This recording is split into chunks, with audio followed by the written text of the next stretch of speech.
Kung araw-araw mong sinasabi sa sarili mo na hindi mo kaya, hindi mo talaga kakayanin. Kaya kailangan mong maging mindful sa mga sinasabi mo. Kasi words are powerful.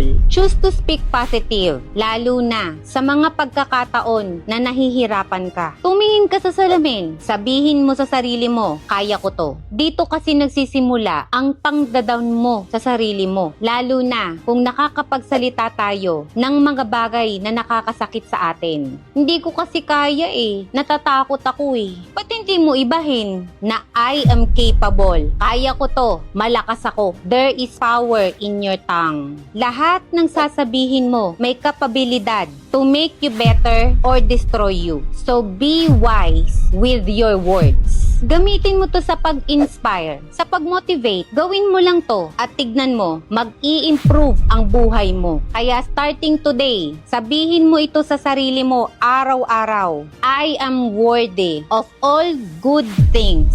And each day brings me closer to becoming the best version of myself.